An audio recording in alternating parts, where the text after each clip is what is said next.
if anyone sees this, this one is to help others. Well, this channel is always to help others. Um, Also to record the things that have happened to us. But today I'm going to talk about the sin of despair. That's suicidal. Suicidal may be connected to that, but not always. They're also distinct. And when you fall into despair, you will sin. I speak this from experience. You will, even though you're allergic to cigarettes, you'll see that cigarette and you'll say, what if? Not that smoking's a sin. I mean, it would be, if it was at all, it would be a venial one. Because cumulatively it's destructive, not singularly.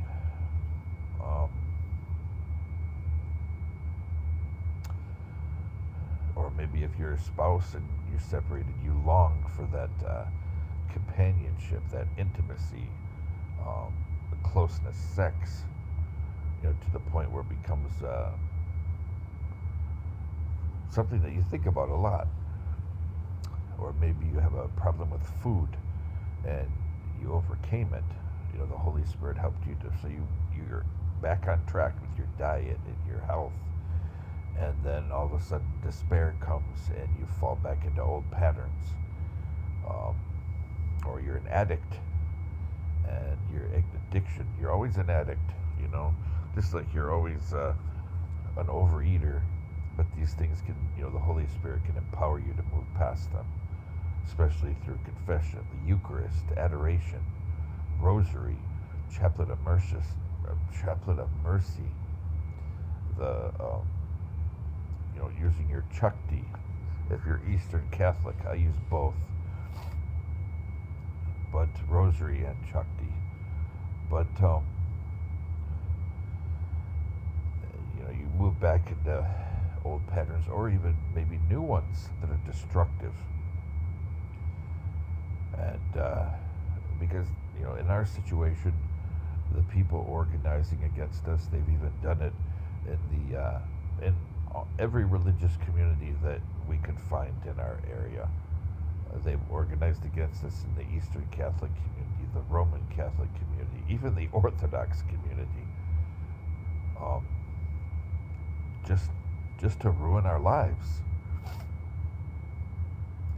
And they even try to interfere with, like I've called to some parishes before, they never contact me back. About mass times or confession or adoration and stuff. They just never call me back. And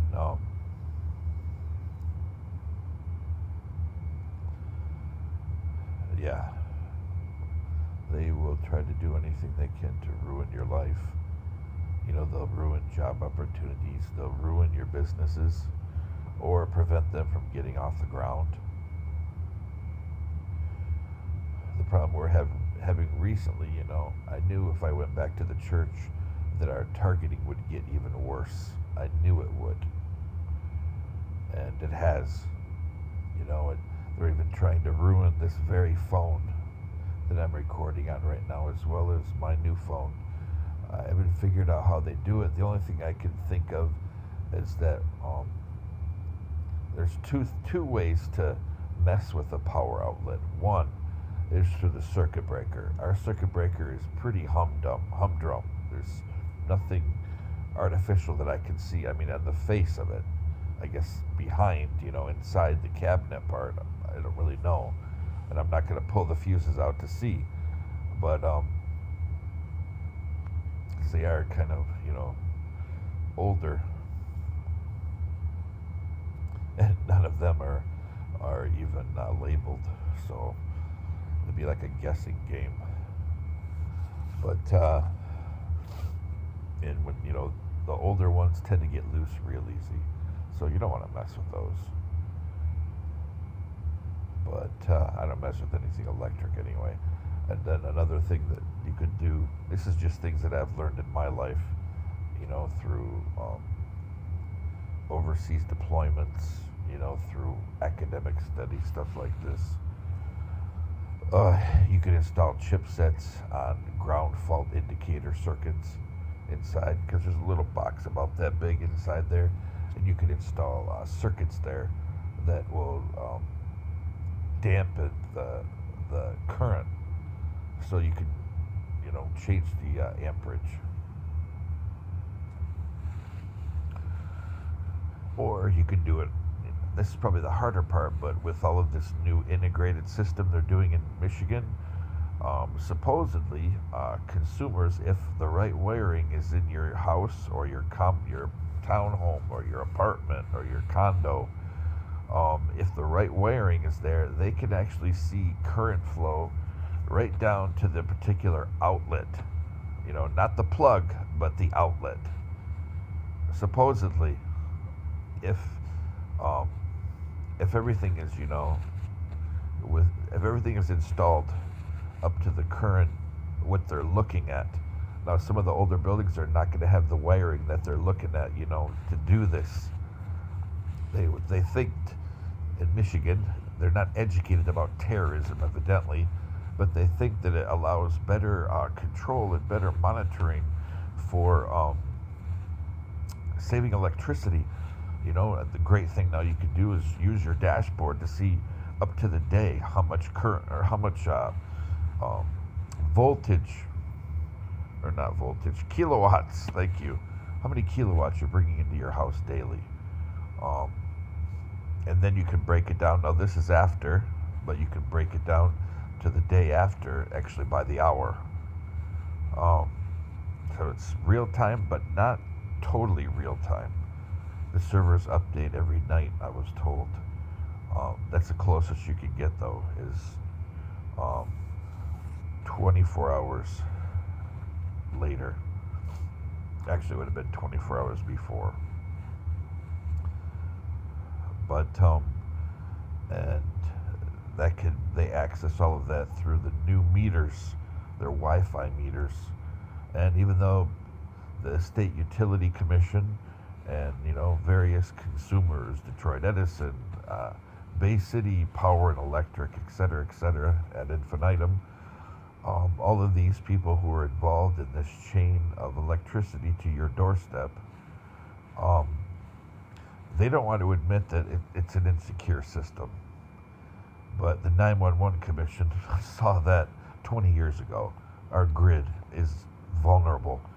And, all of these criminal hackers coming into Michigan, they're only proving it. But problem we're having with our outlets is they go off and on. And it's damaging our gadgets, our tablets, our phones. It ruined one of the batteries on my laptop because they go off and on, and then other times your phone will charge, in a few hours, and then other times it will take 2 days. And this is with no use. They're ruining our phones. They're doing that to the phone, like I said, the phone that I'm recording on right now. They're ruining it. A very, very good phone. And I don't believe it's been rooted. If you don't know what rooted means, it means that your phone was hacked through the tower. You may have left data on, or you had your Wi-Fi on, you connected it on a Wi-Fi network and you walked away, or you just left your phone sitting on a table overnight and somebody pinged it from the tower. They did a handshake, and after they did the handshake, they went in and they kicked on Bluetooth or something like that, so they could create a bridge and they could hack your phone. They tried to turn on something, Usually it's Wi-Fi or data. But if they can't get that turned on, they'll try other ways. Try to get Bluetooth to kick on. That way they can, get another device around you, and then use that device to get Wi-Fi and data kicked on. And then they root your phone. They go into the very operating system of your phone, the very base level, like the kernel, DOS, PowerShell. Basically, it's that equivalent, that kind of stuff. And they manipulate it. They put malware that many times, if you've rooted a phone, you can tamper with the apps that are installed for malware and antivirus and security, so they don't even know that it's been rooted. So you won't even know you've been rooted. There's actually tests to see if you've been rooted. But if your network is compromised, those tests will come back. They'll come back with a false negative. It'll say, no, your phone's not rooted because your network's compromised. And we already know that ours is, and nobody does anything about it in Saginaw County. They don't do a thing about it. They will mess with my daughter's school, and we hear the people downstairs pounding on the floor underneath my feet. They will mess with everything to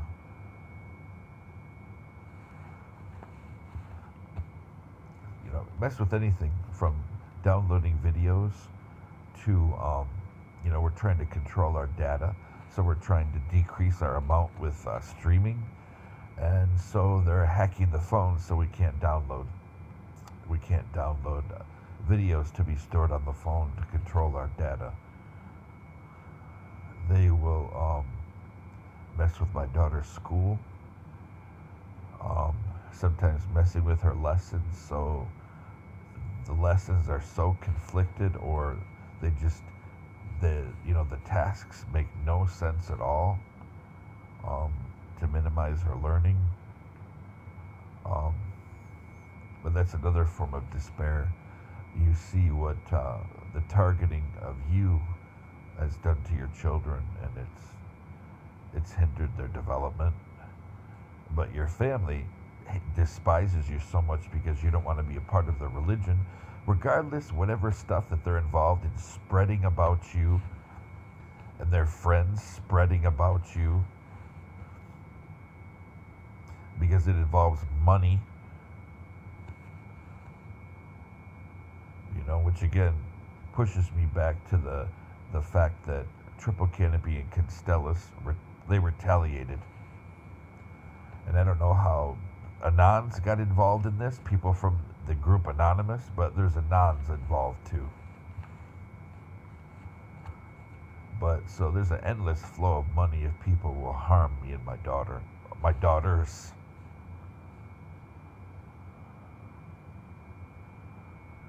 But my youngest and I here, we're the biggest targets. And everybody just blames me. And they invade your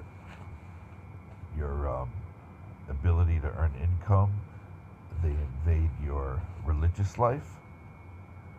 They will try to interfere with your freedom to go to and fro.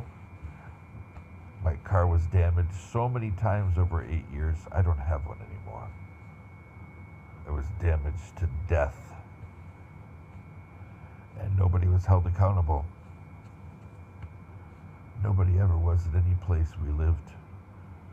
All of the companies we've lived at,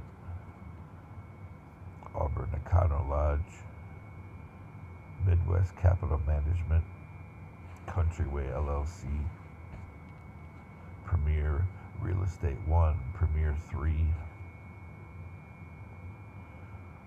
Let's see.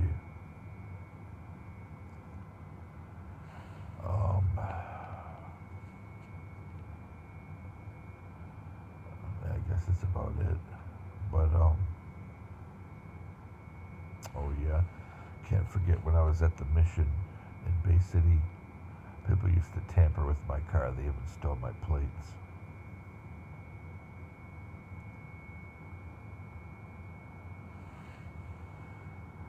But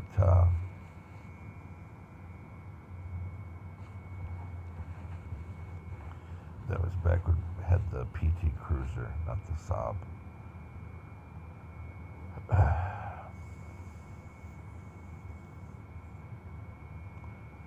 But anyway, this is on the topic of despair. But so, the type of things that happen to us, yeah, they can push us into despair. Not suicidal, but despair, because you are alienated from practicing your faith. You you are simulated and hacked so much that one flaw that I have is I try to tell people about what's going on, family and friends, and they get sick of it. I guess they're really not my friends or my family. They get tired of hearing it, and they don't take any action. My family, the only action they've taken is to take my daughter. When I call, yeah, they'll be right there to pick her up. That's it. But the things that have happened to her because I'm being targeted, they blame them on me. This is what happens when you are targeted. Then you can't forget the fact that every time I call a call center, I get one connected to Morley Group of Companies. It may not be in Saginaw, but it's always a spinoff or a contact center. I would love to know the background of the company VES, Veterans something services. I forget the name, but they're the ones that are supposed to be my VA disability exam,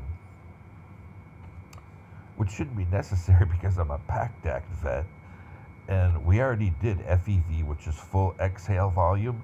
We already did it at the VA. I mean, unless this Saginaw VA is no longer connected to the VA, I don't know. But according to VA rules and procedures, FEV is already done. All it has to be done is one time. It specifically states in rules and procedures that a veteran who already has a diagnosed asthma condition does not need to get a secondary FEV to be rated. It's right in rules and procedure. And there's a dozen case law out there to easily be grabbed by Google too. Decisions from the board. But I was, given something 4 days before the exam date to go to somewhere and do another FEV. The last time I did a FEV, we did 3. And that was at the Saginaw VA. That was, 6, 7, 8 months ago. We did 3. And I didn't agree with their approach to do 3 and average them together. But still, there was 3. And I had an asthma attack during it. Can't remember if it was once or twice, but at least once. And the respiratory therapist, in her statement, of course, she had to say something to humiliate me. What was her statement she used? Full inspiration effort, not possible. Or no, full inspiration effort, not motivated. It was something to that matter.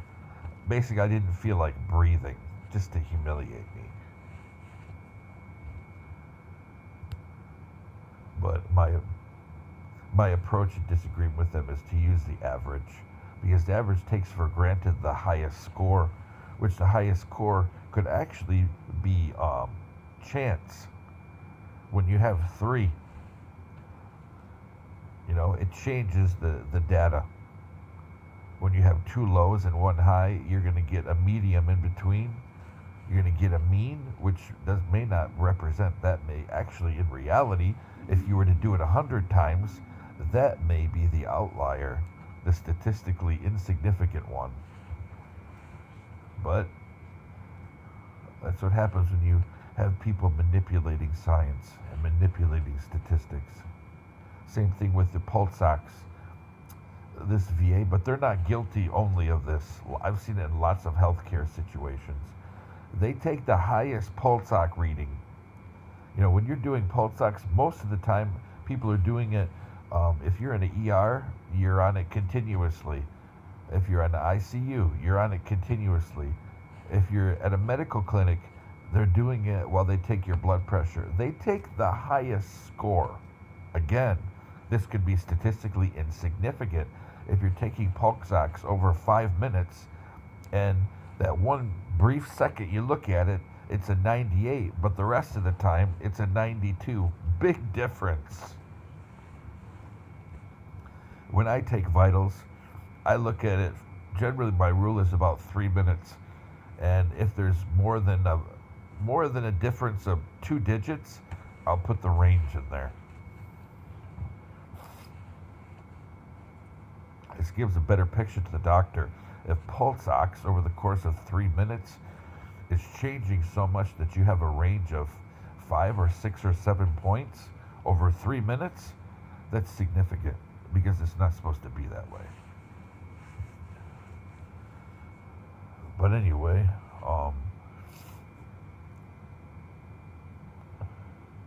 again, back to despair. But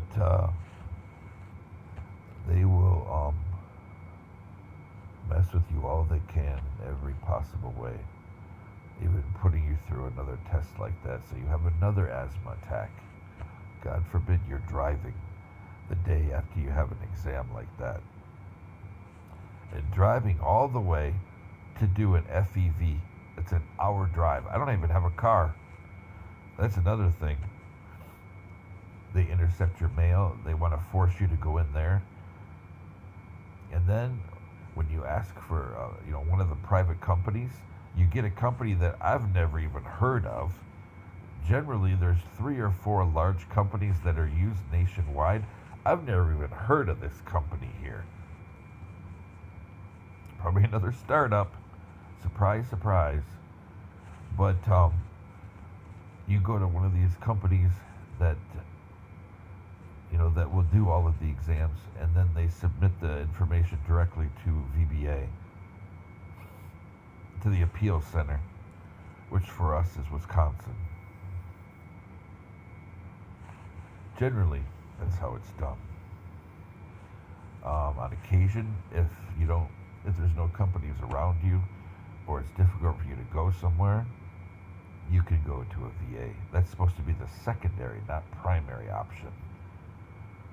But in my case, it was done the opposite because somebody intercepted my mail. So that's why I find out all of this stuff.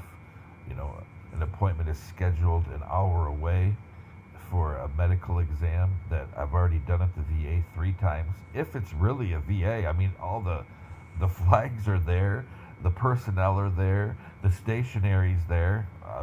It's got to be, if it looks and sounds like, what's that saying? If it looks and sounds and smells like smoke, it must be smoke. But,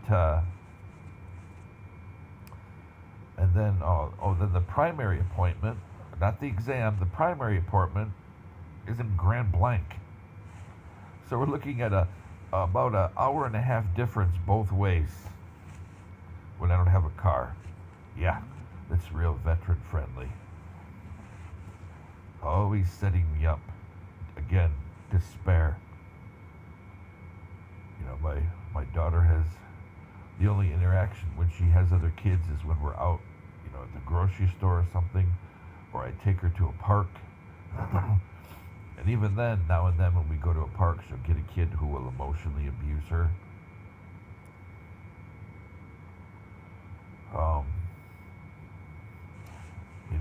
And then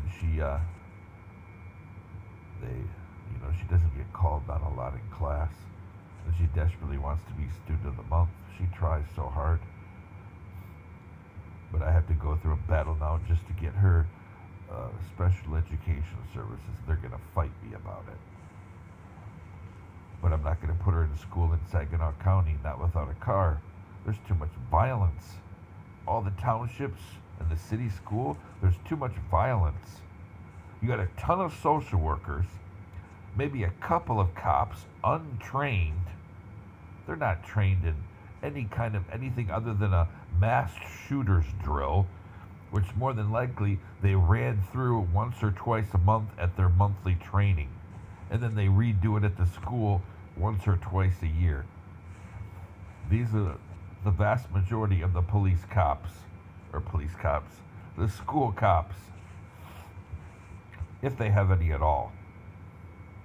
But they got a ton of social workers. Now they got behaviorists too, and assistant behaviorists. Once again, that disability economy, yeah, it's great. Civilly committing and putting people on disability, it's great money if you're in the right profession. But if you speak out against it, like I do, this abuse of power, this abuse of licensing and credentialing, this abuse of the mental health system, you'll get targeted. Again, more despair. People try to paint you off and even discuss you, in back rooms at hospitals or the VA, like you have a mental health problem. Or they push you, you're not going to get real help till you go to mental health. Been told that before by a social worker from the VA. You want real help? Go to mental health. Yeah, go in there and go to see one of the, shrieks or something. Then we'll hook you up with some help. He actually said that to me. This is a man that is purported to support black-owned businesses and support black veterans, and gave a turkey to the neighbors of the people who assaulted me in 2020. I saw them walking across the parking lot and give it to the guy that hit me in the face. This is the kind of person they employ, somebody to agitate and have destructive attitudes and destructive behaviors against unity.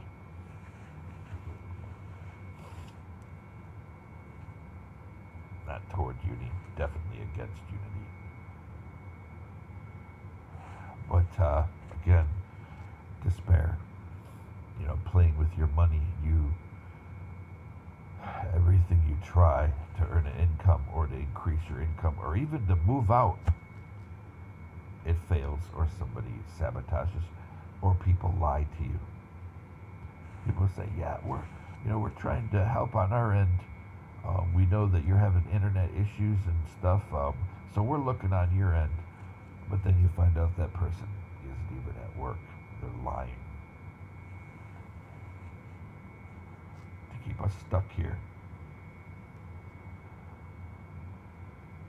And everything seems to point, you ask about respites, you ask about respite care, if you have to go to the hospital for your daughter or something, or to meet some of the, daycare, group home type people. You never hear from anybody, because you're supposed to put your daughter with your brother. It doesn't matter. You have other family in another county an hour away, and they try to block you from communicating with them. That's why your Facebook gets hacked permanently, and your phone gets hacked, and your Facebook Messenger gets hacked. That way all of those contacts, because I made the mistake of integrating it all. I integrated my texting app with Facebook Messenger, which is integrated with Facebook. So when that account was hacked, it took all of it away. One foul swoop, all of my contacts were gone.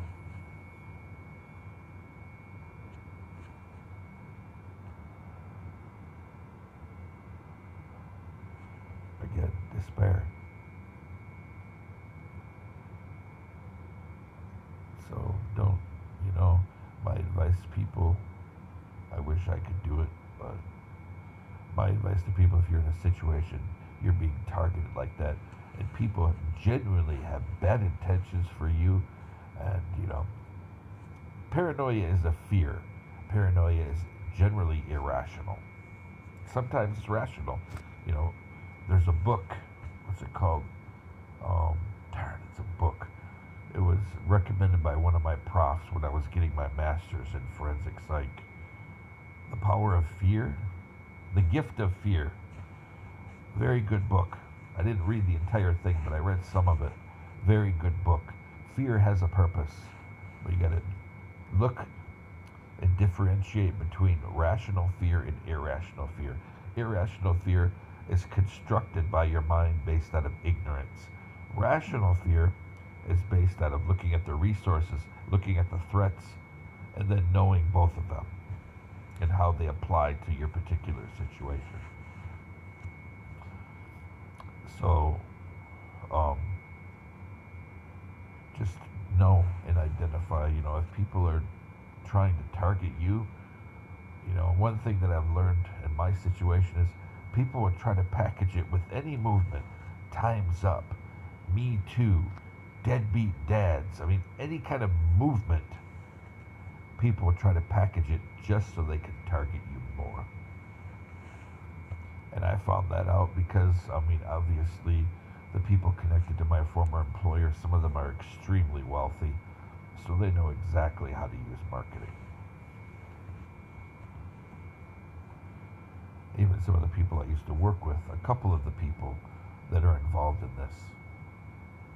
Not a lot of people, but I've seen a couple of faces and seen a couple of names. I'm like, what the heck? Evidently people at the company think I'm a millionaire now or something, and people spread a whole bunch of stuff that my complaints that were dealt with at Congress. They only dealt with breaking special operators code, breaking any kind of battle buddy code. People were being left behind, abandoned, and I called them out on it. And some people retaliated. But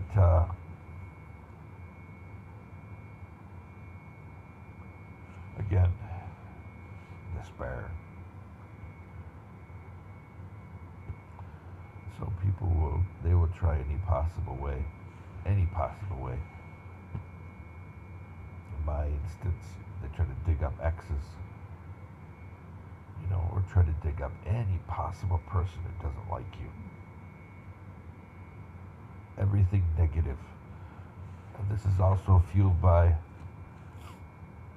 my encounter. I don't like to target groups of people. Generally, if my daughter and I get a lot of harm from a particular group, a sect, or a ethnic group, or a race, we'll just try to limit our contact until we can figure out who are allies within that group. Now, apparently, somebody sicked some of the very negative and destructive Black Hebrew Israelites against me because of I think it was because of my post at a March for Life meeting in Washington, D.C., and there was a big argument between a Catholic. It was framed to be between a Catholic school that had sent a lot of the students there, and teachers and stuff, priests, sisters, and then a Native American who was drumming. And it was framed in the media in one way. Well, myself, I wanted to dig deeper. I saw signs of, instigation on both sides, but I like to dig deeper. Well, come to find out that there was a group of, there's a few people in this group that are not bad. But the problem is, in a group, if you don't speak out against people in your group that are destructive, negative, hateful, extremists, then it tends to invalidate the teachings of your group. That's my position. Well, they were there stirring up all kinds of racial animosity. And so actually the Native American drummer that was there, he was stepping in between, and he was drumming to try to bring some kind of peace. But it was framed like he had a confrontation with the Catholic school, which is not true. When the full video, and I got this before the mainstream media did, because I dug and I saw what was out there on the web. And I found out that this group was there. They're fanning animosity. And it was shameful to see people yelling and screaming racist stuff and, saying horrible comments about the Catholic Church and stuff like that. And just stirring up hate while they're wearing their talis. It was shameful. wearing their talits. It was shameful.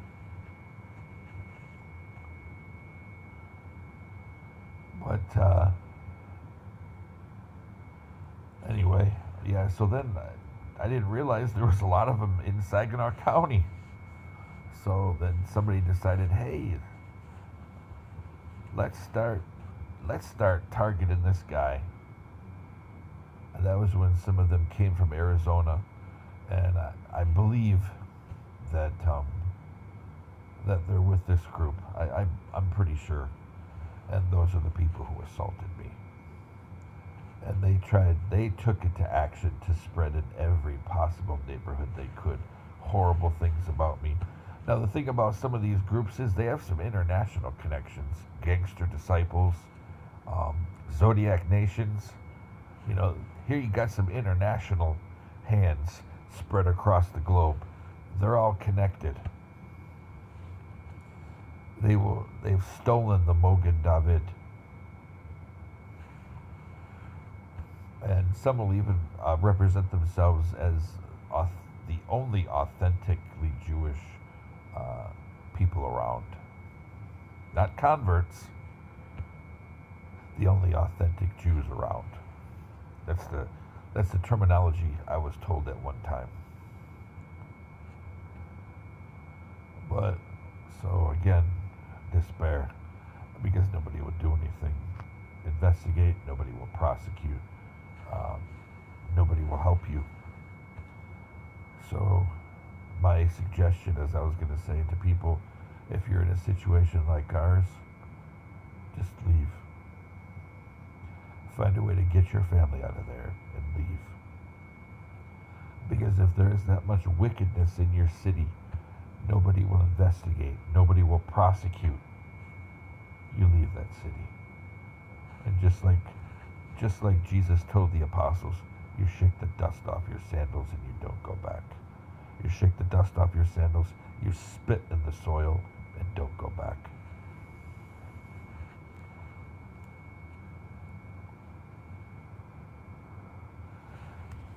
People will do anything they can when they're targeting. Just be careful that you recognize when you're falling into despair and you find a way to hold on to our Lord and our Lady. You know, even if you mess up, the Lord's always there asking for you to return. You know, but you don't want to keep falling into despair. You have to find a way to change the dynamic, and sometimes it's just leaving. Or even if you get evicted out of a place, it will draw attention on them. And then maybe, besides being judged by God for being evil, and I believe he does. Sometimes we see it, sometimes we don't. They'll be judged by the community as well as him. The good people in the community. And sometimes all you need is one remnant, one person who's part of a remnant of faithfulness to the Lord. And just like Hillel says, that touching of that one person will touch more and more and more and more. And pretty soon, as far as you know, it's only one person, but in actuality, you've reached 1,000. That's true judgment. It's not organizing. It's not somebody going person to person and saying horrible, disgusting, destructive things. This is the Holy Spirit spreading the news. So I encourage people, don't fall into despair. Don't let people take heaven away from you. No, I'm not an Arminist. Is that word Arminist? I forget the darn group. I forgot. I've been out of theology too long. But I don't believe that salvation is guaranteed forever. What's that word, Arminist? Anyway, the theological school that says that salvation is forever once it's obtained, being born again is forever. I don't adhere to that philosophical framework. Does God easily put people in hell? Um, well, the teachings are you're in mortal sin, you're in mortal sin. But then again, God can make exceptions.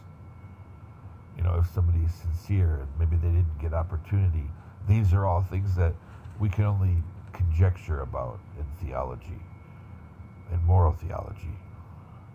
But in the end, only God and the Holy Spirit knows at that very final breath, what does He absolve and what does He hold us to. So I encourage people, change something in the dynamic, even if you have to be dramatic. Change something in that dynamic to protect your soul and your family's soul. Don't be like us.